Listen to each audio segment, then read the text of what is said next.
अपने बेटे की लाश को नहीं छू रहा था और बेटा अपनी मां की। जो बाप अपने बेटे को मरते हुए नहीं देख सकता, दुनिया में सबसे बड़ा दुख बेटे का माना जाता है कि बेटा मरते हुए नहीं देख सकता। बाप मां को देख लेगा, पिता को देख लेगा, लेकिन बेटे को नहीं देख सकता। लेकिन कोरोना का दौर ऐसा था कि बाप ने भी अपनी बेटी की लाश को नहीं देखा, कहते वहीं जमीन ठोक दो, क्योंकि वो चाहता था जो मेरे 10 साल बचे जीने के लिए भी जी लूं। असलियत, रिश्ते, मानवता उस समय पर पहचाने गए। देखा कोरोना, तो कोरोना के समय भी अगर हम चाहते धूपबत्ती अगरबत्ती लगाते कोरोना मैया बना देते, कोई कोरोना देवता बना देते, तो भाग जाता? नहीं भागता।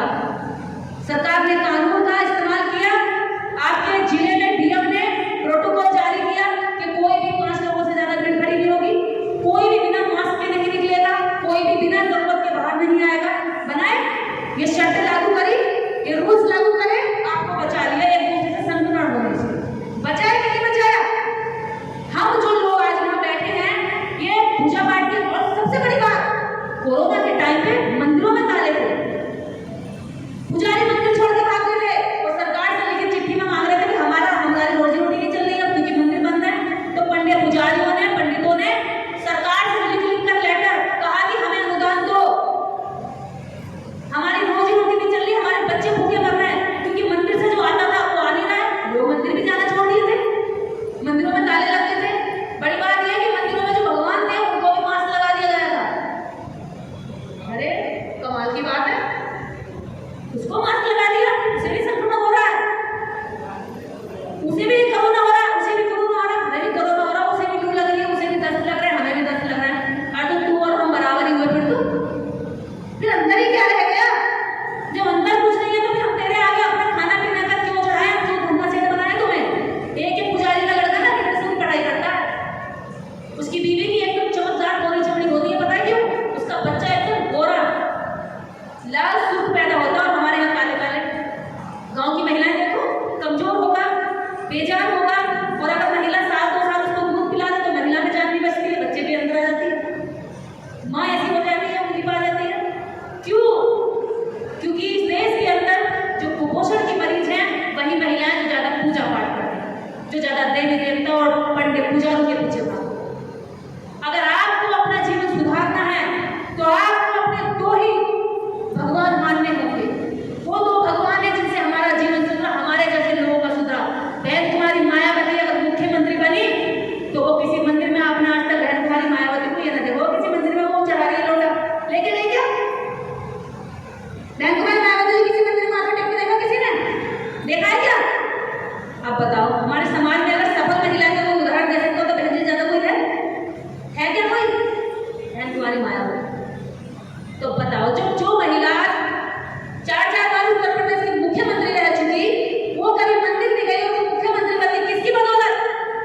2 देवताओं को मानती है वो बंदे जी को मानती है, 2 देवताओं को, तथागत गौतम बुद्ध को जिन्होंने अपने मानवता का रास्ता दिया, और दूसरा देवता बाबा साहब अम्बेडकर जिन्हें उन्होंने कानून में नेता बनने का अधिकार दिया।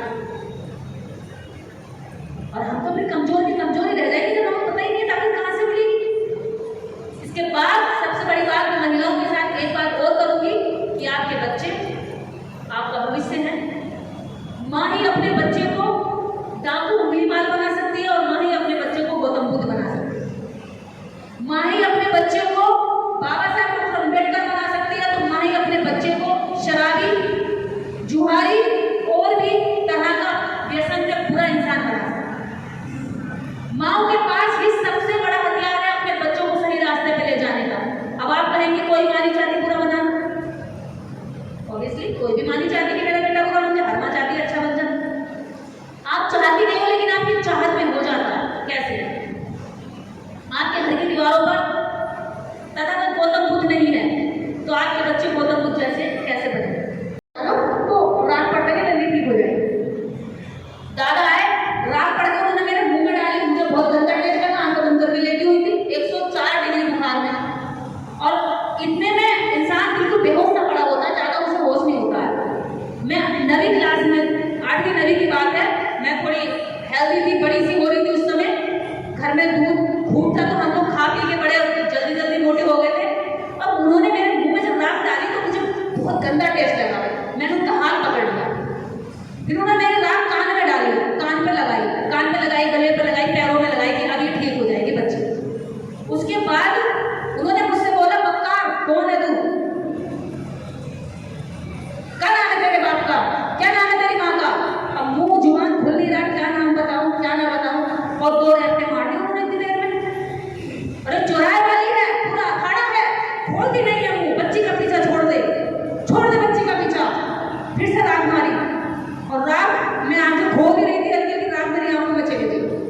बहुत तेज का गुस्सा आया और फिर उन्होंने क्या करा, मेरे कान में अंगूठा डाल के ऐसे मेरा माथा पकड़ के मुझे ऊपर उठा लिया और मेरे बाल खींच दिए।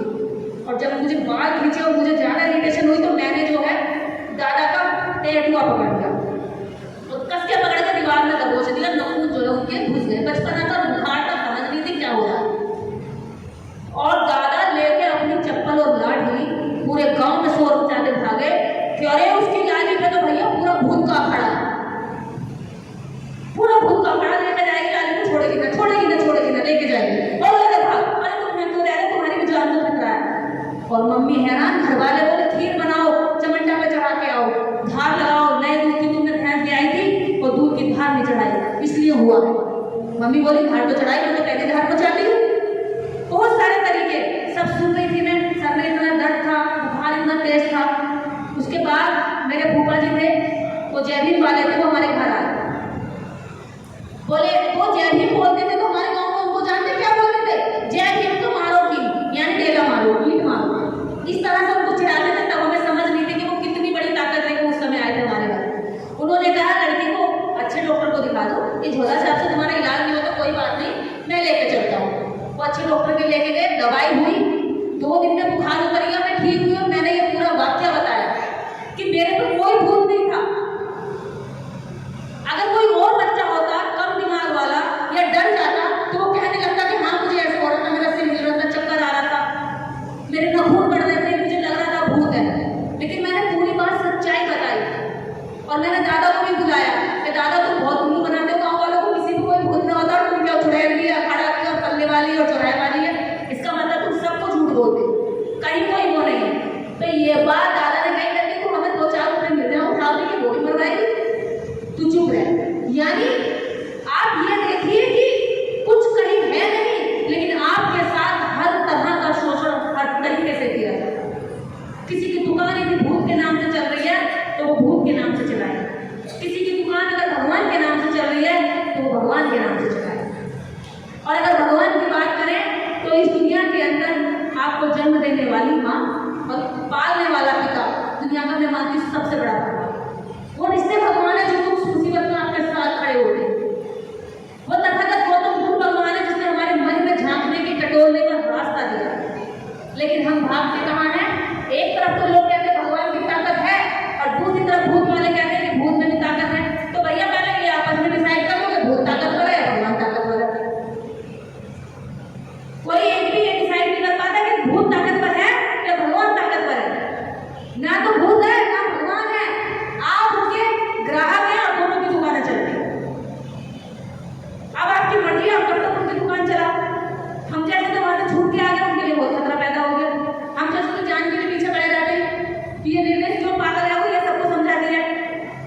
हमसे कहते हैं तू जान की बात इतनी खत्म करना, क्यों दूसरों को बताती है, क्यों दूसरों को जलाती है, क्यों इन महिलाओं में चेतना लाती है, क्यों इन महिलाओं को बताती है तुम्हारी असली तरह है। अगर ये हट गई तो हमारी तो दुकान ही खत्म हो जाएगी। वो हमारे को दुश्मनी रखते हैं। आज भी इस देश के अंदर जितनी देर मैं स्पीच कर चुकी हूँ ना, भारत के अंदर हर 3 मिनट पर एक दलित बेटी का रेप हो जाता है, बलात्कार, जिसमें मंदिर के पुजारी तक शामिल होते हैं। मंदिर में बैठी बच्चे का रेप मंदिर का पुजारी कर देता है। कहाँ जाता है भगवान? कहाँ जाता है वो देवता? कहाँ जाते हैं वो देवी देवता? क्या उनकी कानों में चीख नहीं जाती? बच्ची जब चीखती होगी उसके साथ रेप होता होगा, नहीं आता ना उत्तर। तो इसका मतलब सीधा सीधा है कि आप ही अपनी ताकत के साथ अपने भगवान बनिए, आप ही अपने भगवान को जानिए और आप ही उस शक्ति को पहचानिए जो बाबा साहब अम्बेडकर ने संविधान में आपको दी। आज भारत के अंदर अगर आंकड़े निकाल के देखे जाएं तो हमारे समाज की महिलाएं सबसे ज्यादा निरक्षर पाई जाती हैं, जिनको अपना नाम भी लिखना नहीं आता। हमारे समाज की महिलाएं सबसे ज्यादा कुपोषण की शिकार पाई जाती है। कुपोषण जानते हैं? कई प्रकार का कुपोषण होता है, लेकिन सबसे अव्वल दर्जे का है एनीमिया।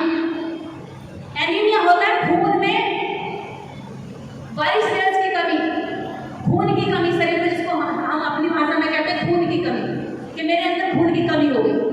और इसके चलते वो हर हफ्ते हर महीने में एक बार बीमार जरूर पड़ती है। और जब वो बीमार पड़ती है तो उनके